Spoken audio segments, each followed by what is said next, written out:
Hey everyone, and welcome back for another deep dive. Yeah. Today, we're going to be looking at excerpts from 365 Stories, Part 1, Okay. and unpacking a really fascinating conversation between a Bedouin and the Prophet Muhammad, peace and blessings be upon him. And it's all about achieving these desirable qualities, almost like it's a sneak peek into a personal development guide from centuries ago. I mean, it's amazing how relevant these teachings still are, even after all this time. Yeah. The way the Bedouin approaches the prophet with these questions, it's like he's asking, how can I level up my life? Yeah. And the answers the prophet gives are so insightful. It's almost like a timeless roadmap for personal growth. I was especially struck by the first question. The Bedouin asks, how can I be the most learned of men? And it seems like a pretty straightforward question. Yeah. But the prophet's answer isn't what you might expect. He says, fear Allah and you will be the most learned of men. That's a powerful statement because it suggests that true knowledge. Yeah. It doesn't begin with just gathering information, but with having a sense of awe and respect Right. for something greater than ourselves. Almost like the prophet is saying that. Humility is the foundation of true learning. Makes you think about how we approach knowledge today. Are we so focused on just accumulating all these facts and figures that we kind of forget the importance of humility and reverence? I think that's a really important idea, especially in today's world, where information is so readily available. And then the Bedouin's next question kind of builds on this theme. Okay. He asks, how can I be the richest of men? And again, you might expect him to talk about material wealth. Yeah.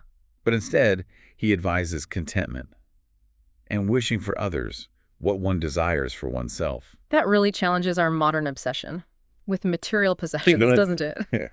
It's like a direct counterpoint to the whole get-rich-quick mentality that we see everywhere. Yeah, absolutely. It suggests that true contentment doesn't come from accumulating wealth, but from finding this inner peace and cultivating like a generous spirit. A message as relevant today as it was centuries ago. Absolutely, especially in our consumer-driven society. Yeah, and that leads us to another fascinating question. The Bedouin wants to know, how can I be the best of men? The prophet's response is simple, yet profound. Do good to others, and you will be the best of men. It's so simple, but it really makes you think. It shifts the focus from self-improvement to the impact we have on others, suggesting that true greatness lies in our contributions to the world. Makes you wonder, what does it mean to do good in our modern world? Is it about grand gestures or everyday acts of kindness? Is it about fighting for social justice or simply being a good friend and neighbor? Those are great questions for our listeners to consider. So the Bedouin's next question focuses on a more spiritual aspect. And he asks, how can I be the most favored by Allah?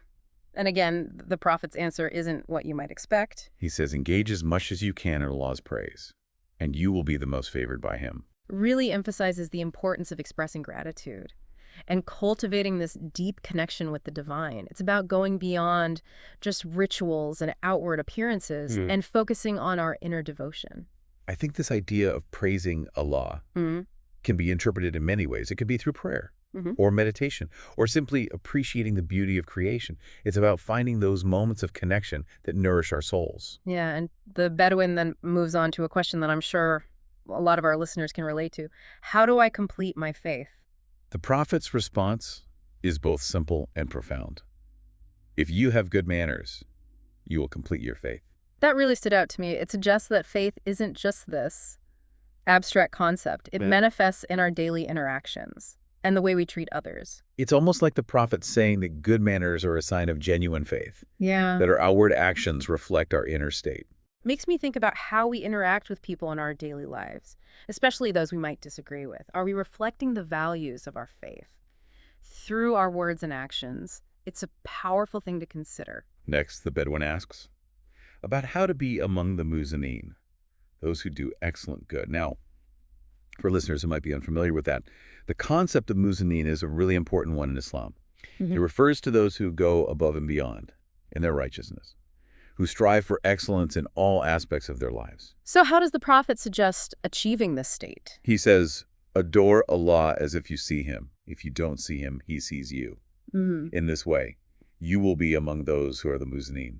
Such a powerful image, living with this constant awareness of Allah's presence even when we can't physically see him, striving to act in a way that is pleasing to him, knowing that we're always accountable for our actions. It also highlights this concept of ihsan, which emphasizes sincerity and doing things for the sake of Allah. It's about going beyond just following the rules and striving for excellence in our intentions and actions. This idea of ihsan really resonates with me. It's about bringing our best selves to everything we do, not out of obligation, but out of a genuine desire to please Allah. Then the conversation shifts to the concept of obedience. The Bedouin asks how to be obedient, and the Prophet responds, if you observe all of Allah's commands, you will be obedient. Seems like a very straightforward answer, but I think there's this deeper message here about aligning our actions with divine guidance. It's about actively seeking to understand and follow Allah's commands as a way to grow spiritually and become closer to Him. I agree. It's about recognizing that obedience isn't about blind submission, but about consciously choosing to live in accordance with what we believe to be right and true. It's about striving to live a life that reflects our faith and our values. So the next question delves into the idea of freeing ourselves from sins. The Prophet offers a powerful image in his response. Bathe yourself from impurities, and you will be free from all sins. Don't wrong yourself or any other creature, and you will be raised on the day of judgment in the light. I like this connection between physical purity and spiritual cleansing. It's as if the Prophet is saying that by purifying ourselves from wrongdoing and negative actions, we can attain a state of inner purity that will be reflected in the afterlife. And for those unfamiliar, the Day of Judgment is a central belief in Islam, a day when all of humanity will be held accountable for their actions in this life. So this advice takes on even deeper significance within that context. Really emphasizes the importance of repentance and seeking forgiveness for our mistakes, acknowledging our shortcomings, and actively striving to do better. This leads beautifully into the next question, which is about seeking Allah's mercy on the Day of Judgment. The Prophet emphasizes the importance of extending that same mercy to others. If you like Allah to bestow His mercy on you, have mercy on yourself and others, Allah will grant you mercy on the Day of Judgment. Such a powerful reminder that compassion is a two-way street. By showing mercy and kindness to others, we open ourselves to receiving it in return, both from our fellow humans and from the divine. It's also about recognizing our shared humanity and extending understanding and forgiveness to those around us, even when they make mistakes. Following this, the Prophet offers another piece of advice. If you like your sins to be very few, seek forgiveness of Allah as much as you can. It's such a simple yet profound practice. By acknowledging our shortcomings and seeking forgiveness, we take responsibility for our actions and open ourselves up to the possibility of growth and transformation. I think this is something we can all benefit from, regardless of our faith background. It's about recognizing that we're all on this journey of learning and evolving, and that making mistakes is part of that process. And that seeking forgiveness is not a sign of weakness, but a sign of strength and commitment to personal growth. Then the Bedouin asks a question that really resonated with me. He wants to know how to become the most honorable man. And the Prophet's answer might surprise you. He says, if you do not complain to any fellow creature, you will be the most honorable of men. That's really interesting because it challenges, our modern tendency to complain or vent about our problems. It suggests that true honor lies in resilience and handling challenges gracefully without burdening others with our complaints. It's about finding strength within ourselves to overcome obstacles and choosing to focus on solutions rather than dwelling on problems. It reminds me of the saying, complaining about the darkness won't bring the light. Light a candle instead. It's about taking ownership of our experiences and choosing to respond to challenges in a way that reflects our values. Exactly. And this leads us to the Bedouin's next question, where he asks, how to be the strongest of men? And I love the Prophet's answer here because it connects strength with something unexpected. Trust in Allah. He says, if you put your trust in Allah, you will be the strongest of men. This really challenges our typical notions of strength, doesn't it? It suggests that true strength comes not from physical prowess or worldly power, but from a deep inner faith and reliance on something greater than ourselves. A message that resonates deeply with anyone who has faced difficult times, when we feel overwhelmed or uncertain. Remembering our connection to Allah can give us the strength to persevere. It's about surrendering to a higher power and trusting that even in the midst of challenges, we are not alone. This idea of trust can be such a powerful source of comfort and resilience, especially when facing difficult situations. And that leads us to the next exchange, which focuses on purity and provision. The Bedouin asks, how to enlarge his provision? And the Prophet replies, if you keep yourself pure, Allah will enlarge your provision. This connection between purity and abundance is fascinating and suggests that by striving to live an ethical and fulfilling life, we open ourselves up to greater blessings, not just materially, but in all aspects of our existence. It's about recognizing that our actions and choices have consequences, and that by aligning ourselves with what is good and true, we create a ripple effect of positivity that can impact every area of our lives. I think this advice is particularly relevant in our modern world, where there's so much emphasis on material success and external validation. It's a reminder that true fulfillment comes from aligning our actions with our values and striving to live a life that is pleasing to Allah. Next question is so beautiful. The Bedouin asks, how can I be loved by Allah and His Messenger? What a profound aspiration. And the Prophet's response speaks to that universal human desire for love and belonging. He said, if you love what Allah and His Messenger love, you will be among their beloved ones. Such a simple yet profound statement. It suggests that love is not just a feeling. It's a choice we make through our actions and intentions. And by choosing to align our values and priorities with what is good and true according to our faith, we open ourselves up to experiencing this deeper level of love and connection with Allah. It's about striving to embody those qualities that are loved by Allah and His Messenger, such as kindness, compassion, generosity, and humility. It's about making choices that reflect our love for Allah and seeking to live a life that is pleasing to Him. That leads us to the next exchange, which focuses on the importance of controlling our anger. Okay. The Bedouin asks, how to avoid Allah's wrath on the Day of Judgment? And the Prophet advises, if you do not lose your temper with any of your fellow creatures, you will be safe from the wrath of Allah on the Day of Judgment. I find this connection between our emotional state and our spiritual well-being so fascinating. Yeah. It suggests that controlling our anger isn't just about maintaining social harmony, but also about safeguarding our relationship with Allah. It's a reminder that our emotions have a profound impact on ourselves and those around us, and that learning to regulate our anger is essential for both our personal and spiritual growth. I think a lot of us struggle with managing anger in our daily lives. It's such a powerful emotion, and it can be so difficult to control, especially when we feel triggered. It's true, but the Prophet's advice highlights the importance of developing emotional intelligence and finding healthy ways to express our anger without harming ourselves or others. Then the Bedouin asks a question that I'm sure many of us can relate to. He wants to know how to have his prayers answered. The Prophet replies, if you avoid forbidden actions, your prayers will be answered. It's a reminder that our actions speak louder than words if we are seeking Allah's guidance and support. But engaging in behaviors that contradict our beliefs, it creates a dissonance that can hinder our prayers from being answered. It's about aligning our actions with our intentions. If we truly desire something, we need to ensure that our behavior reflects that desire. This concept of avoiding forbidden actions, or haram, is another important aspect of Islamic teaching. It's about understanding the boundaries that have been set by Allah and choosing to live within those boundaries as an act of obedience and submission. So it's not just about what we do, but about why we do it and whether our actions reflect our faith and our desire to please Allah. Exactly. And this leads us to the next piece of advice, which focuses on guarding our chastity. Okay.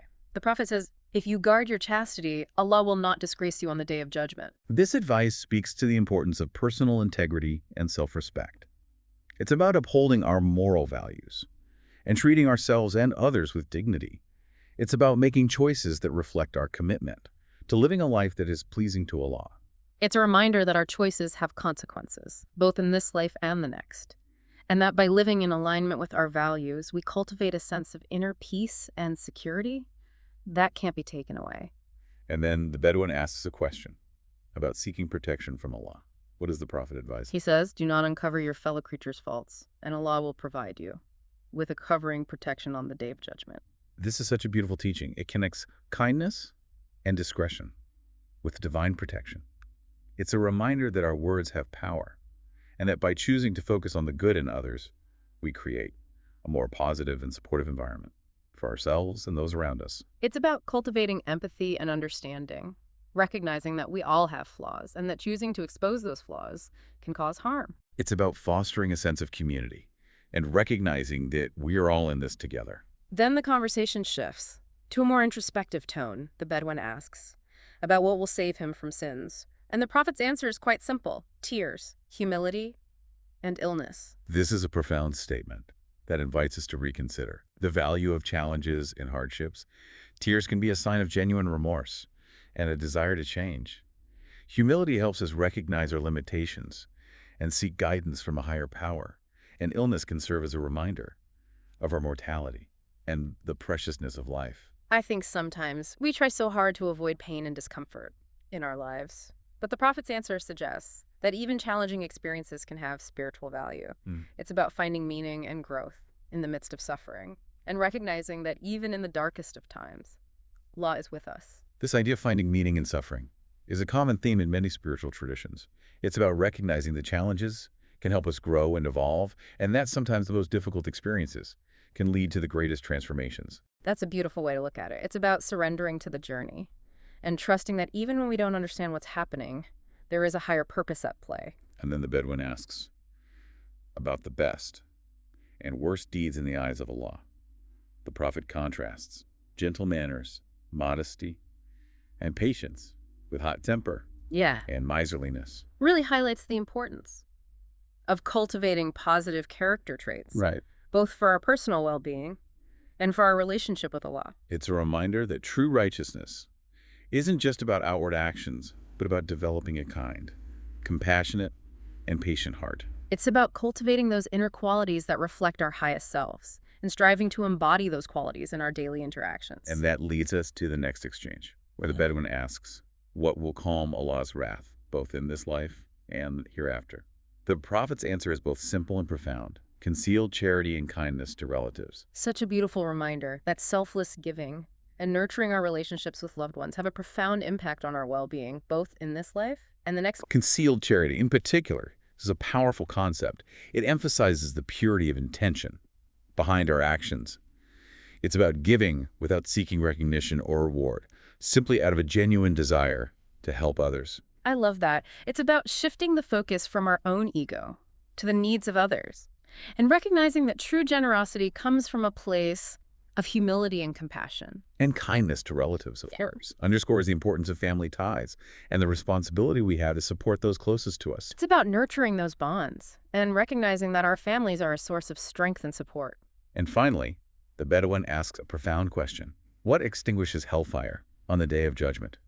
The Prophet's response is an image that speaks to the core of human resilience, patience in adversity and misfortunes. Such a powerful reminder that our ability to endure hardship with grace and fortitude is a testament to our character and can have a profound impact on our spiritual well-being. It's about recognizing that challenges are an inevitable part of life, but how we choose to respond to them shapes who we become.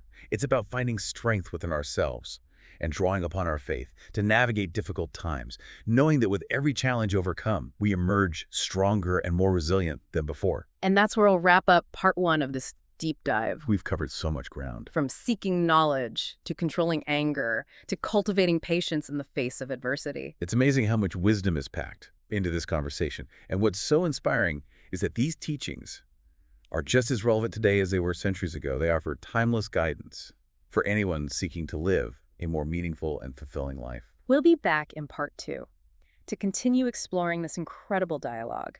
Until then, keep reflecting on these teachings and see how you might apply them to your own life journey. Expert speaker. Welcome back to the deep dive. We're continuing our exploration of this really fascinating conversation between a Bedouin and the Prophet Muhammad, peace and blessings be upon him. I love how each question and answer, it kind of delves into a different facet of personal growth. That's each exchange is a building block, leading us toward a more holistic understanding of, you know what it means to live a righteous and fulfilling life. We left off with the Prophet's advice on guarding chastity and connecting it to the concept of personal integrity and self-respect. It made me think about how often we might compromise our values for, fleeting gains or to fit in. That's such a relevant point. It's so easy to get caught up in societal pressures or the desire for instant gratification. The Prophet's advice reminds us to take a long-term perspective.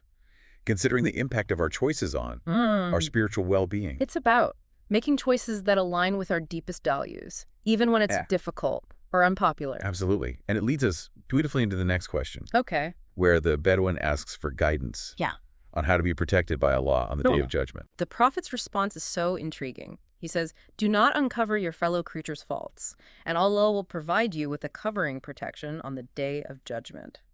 This teaching speaks volumes about the importance of kindness, discretion, and fostering a positive community. It challenges us to consider how our words and actions might impact others, even unintentionally. It's like a ripple effect. Yeah. By choosing to focus on the good in others, we create a more compassionate and supportive environment for everyone. Precisely. It's about building each other up, rather than tearing each other down.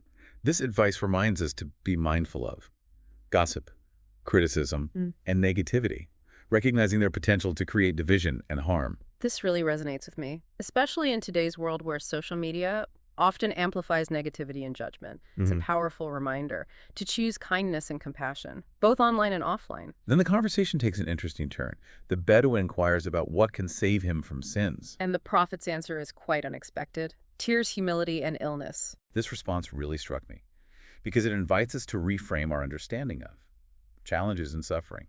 Tears can be a sign of genuine remorse and a desire to change. Humility reminds us of our limitations and our need for guidance. And illness can bring about a profound awareness of the preciousness of life. It's a powerful reminder that even difficult experiences can hold spiritual value. It's about finding meaning and growth in the midst of hardship, recognizing that even in the darkest of times, there's potential for transformation.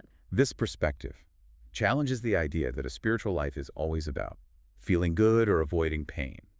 It suggests that true growth often comes through facing adversity with courage and humility. It makes you think about how often we might try to avoid or suppress difficult emotions rather than allowing ourselves to fully experience them and learn from them. It's about embracing the full spectrum of human experience, recognizing that even pain and suffering can be catalysts for growth and transformation. The Bedouin then shifts gears, asks about the best and worst deeds in the eyes of Allah. The Prophet contrasts gentle manners, modesty, and patience with a hot temper and miserliness. This really highlights the importance of cultivating positive character traits. It suggests that our inner qualities and how we treat others have a profound impact on our spiritual standing. It's about recognizing that true righteousness isn't just about outward actions, but about developing a kind, compassionate, and patient heart. It's about embodying those qualities in our daily lives, even in small interactions. It's about being the person who brings a sense of peace and kindness to every situation. Then the Bedouin asks a really practical question. He wants to know what can calm Allah's wrath in both this life and the next. And the Prophet's answer is both beautiful and actionable: concealed charity and kindness to relatives. This advice speaks volumes about the power of selfless giving and nurturing our relationships with loved ones. Concealed charity emphasizes the purity of intention. It's about giving without seeking recognition or reward, simply out of a genuine desire to help those in need. I find this idea so inspiring. It's about shifting the focus from our own ego to the needs of others. And kindness to relatives underscores the importance of family and community, reminding us to cherish and support those closest to us. It's about recognizing the interconnectedness of our lives and understanding that our actions have a ripple effect, not just on ourselves, but on those around us, and even on the world at large. And then we come to the final question of this segment, a question that really goes to the heart of the human condition. The Bedouin asks, what extinguishes hellfire on the Day of Judgment? The Prophet's response is a powerful image of resilience, patience in adversity and misfortunes. This answer really stayed with me. It emphasizes the power of perseverance and the ability to find strength in the midst of challenges. It suggests that our ability to face hardship with grace and fortitude can have a profound impact on our spiritual well-being. It's about recognizing that challenges are an inevitable part of life, but they don't have to define us. They can be opportunities for growth, learning and refining our character. It's about finding that inner strength to keep going, even when things are tough, trusting that there's a higher purpose at play, and that we can emerge from difficult times stronger and more resilient than before. This conversation has been incredibly rich and insightful. It's amazing how much wisdom is packed into these exchanges. It's really inspiring to see how these teachings, though centuries old, still offer such relevant and practical guidance for navigating the challenges of life and striving to become our best selves. And there's still more to unpack. We'll delve into the remaining teachings in part 3 of this deep dive. Welcome back to the deep dive. As we wrap up our exploration of this insightful conversation between a Bedouin and the Prophet Muhammad, peace and blessings be upon him, I'm struck by this recurring theme of aligning our actions with our intentions and beliefs. It's like a thread that weaves its way through each question and answer, reminding us that true righteousness isn't just about outward appearances, but about cultivating a deep inner connection with the divine. We talked about the importance of good manners as a reflection of faith and controlling our anger to safeguard our relationship with Allah. Right. It's a powerful reminder that our inner state and our outward actions, they're interconnected. And it leads to a fascinating question. How do we bridge the gap between our aspirations and our actions? Yeah.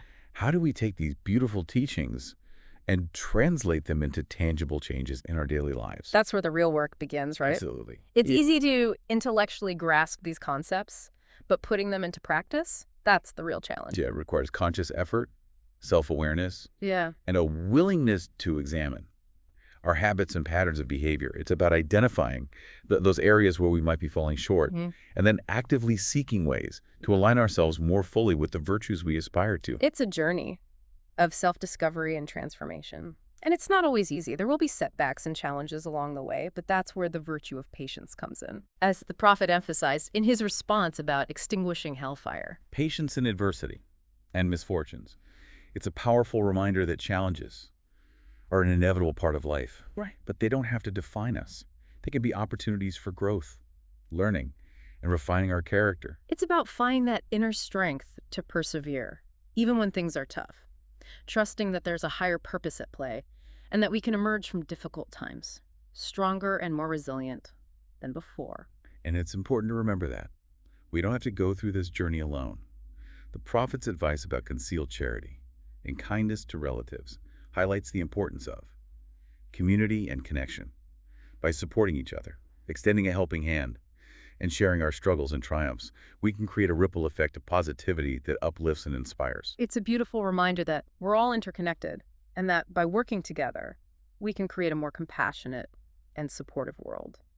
So as we wrap up this deep dive, what are some key takeaways that our listeners can reflect on and apply to their own lives? I think one of the most important takeaways is the emphasis on aligning our inner and outer worlds, cultivating those virtues like kindness, compassion, patience, and resilience, not just in our words, but in our actions and interactions with others. It's about striving to embody those qualities that are beloved by Allah, recognizing that true righteousness is a reflection of our inner state.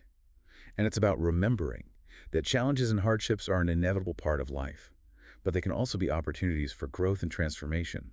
By facing adversity with patience and trust in Allah, we can emerge stronger and more resilient. This conversation between the Bedouin and the Prophet offers a profound roadmap for navigating the complexities of life and striving to become our best selves. It's a reminder that true fulfillment comes not from external achievements or possessions, but from cultivating a deep connection with the divine and living a life that reflects our highest values. I encourage our listeners to take some time to reflect on which of these teachings resonate most deeply with them and to consider how they might apply these timeless wisdoms to their own unique journeys. Thank you for joining us on this deep dive. We hope this exploration has sparked some meaningful reflections and inspired you to continue seeking knowledge and growing on your own spiritual path. Until next time, keep diving